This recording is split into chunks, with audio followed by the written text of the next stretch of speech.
Hello, welcome to the Security Training video program. This specific video has been tailored for Security Department employees assigned to Containment Site 81. This video will only highlight and explain the necessary details about the site and the Security Department's role in it. As the technical specialist for this video, I will be explaining certain topics that are not strictly security related, but will still impact your duties. Captain GaminLocke will now guide you. Good day, recruits. I'm Captain GaminLocke. Let's cut to the chase. You're either a recruit or got reassigned. Either way, you will pay excellent attention and adhere to regulation.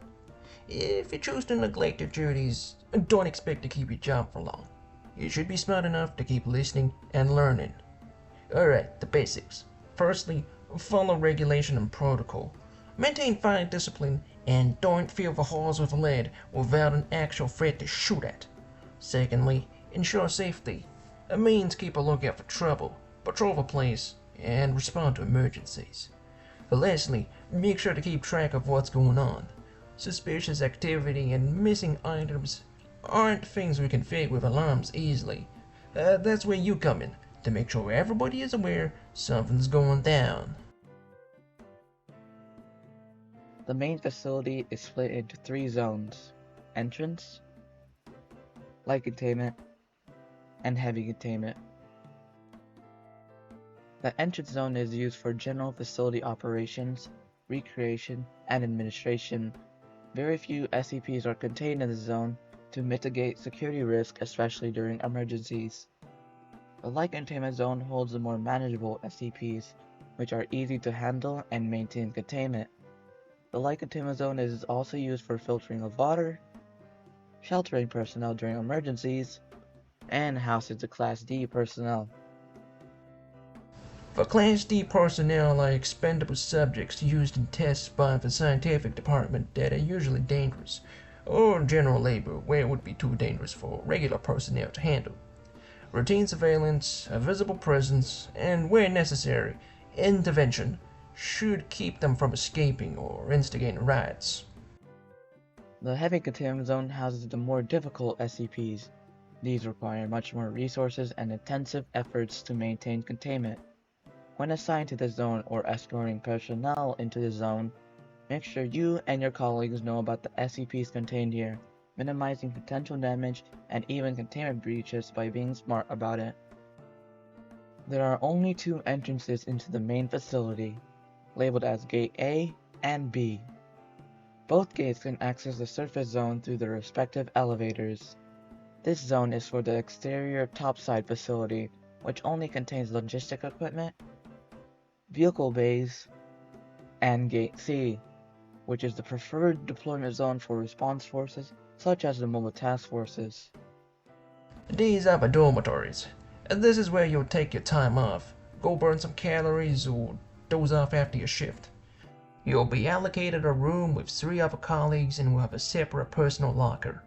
There is also a shooting range which is available for use to sharpen your marksmanship. The facility holds a small number of marked armories which contain many service weapons and lockers containing additional equipment. It goes without saying that losing control of these is not going to lead to good things. Bordering the main facility zones from each other are 2 checkpoints per zone to prevent unauthorized access. Each checkpoint is arranged in a double-door parallel layout to permit traffic, and will also make an audible signal when legitimately opened. There are 2 checkpoints for each zone, arranged with a left and right leg pair. Beyond each checkpoint are the zone traversal lift sections, each of which contain a pair of elevators that transport you and other personnel to the different zones in the main facility. Now, there are other important facility areas that play a key factor in running this place. That information will now be explained by technical specialist Derek C7. All 3 of the main facility zones contain maintenance sections that are labeled as the maintenance tunnels. These can be used as alternative routes to access other areas of the facility, although they are not arranged best for travel as they typically contain storage, forklifts, electrical and communications equipment, and other miscellaneous obstacles that may present undesired risk, especially during emergencies such as containment breaches or hostile activity. Following site's modular design project and properly implementing them, a facility also features a variety of security modules and systems to prevent or at least mitigate any threats or containment breaches. These include airlocks, which are used to disinfect personnel of any contaminants and terminate infectious biohazards. It can also be used to slow down hostiles. Tesla gates, which are used to deny access by zapping anything trying to get past, although it has been known to have a short delay where it can be bypassed. Surveillance systems, which are used to monitor the entire facility and search for any suspicious activity, hostiles, and breached SCPs. At Site 81, there are a number of different departments that are crucial to keeping the place running and achieving Foundation objectives, for which we are tasked with the general safety for. The Scientific Department, which studies SCPs, adapting to contain anomalous objects and phenomena within these walls. The Medical Department, which handles any situation involving injury, illness, and any other medical practices to ensure good health. The Maintenance Department, which handles sanitation, repairs to machinery and infrastructure, and other general upkeep tasks. Now, onto the SCPs. If you've forgotten them at this point, I'll remind you. Every of the anomalies we keep locked up for the sake of securing, containing, and protecting the Foundation's purpose. Each SCP is assigned a containment class that denotes the difficulty in maintaining their containment. It will not indicate other aspects, such as the level of danger posed. That will be on other classes that we will not cover. The three most common containment classes are Safe, Euclid, and Keta. Safe usually means containment is relatively simple and reliable. Euclid is your middle ground. And Keta is where things get real expensive and complex.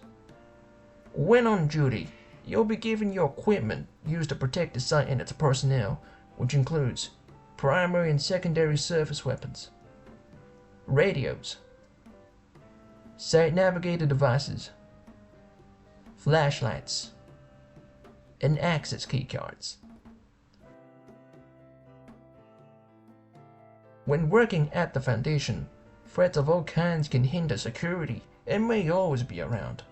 For Site 81, we contain a lot of SCPs from other sites as the result of the chaos insurgency's involvement in major incidents across those sites. We do not want a repeat of the full-scale disaster back at Site. The SCPs are also their own dangers, as well as the Class D, so don't let your guard down. It'll be a last time if you do. If at any point should security be significantly compromised or additional assistance is required, response units such as the mobile task forces are always available to deploy. A number of task forces with specialties in handling various scenarios are stationed nearby. This concludes the video. I'll be looking forward to seeing you progress in this line of work as members of our security force. Best of luck to you here. Thank you, Captain, for your time. Anyways, once the video ends, follow the instructions given to you by your current commanding officer. You'll receive more information on the facility, departments, contained objects, and personnel once you've officially been assigned a sector. You'll receive your equipment once this video concludes and your commanding officer orders you to proceed. Remember to report to the designated briefing room to receive said equipment and head to the dormitories to familiarize yourself with your assigned room. And the rest is now up to you. Maintain security and protect the site from threats. If you have any questions about your position, training, or this video, please head to the administrative complex or an information center to have your questions answered. You'll receive your first official task and your post once you've fully settled in. Should everything go fine and you haven't died or committed misconduct, along with showing outstanding performance, you'll most likely be able to be promoted into higher ranking positions or even placed into training for more elite units. And remember, security is and will always be the first step to a safe work environment, so stay secure and stay vigilant. Stay vigilant.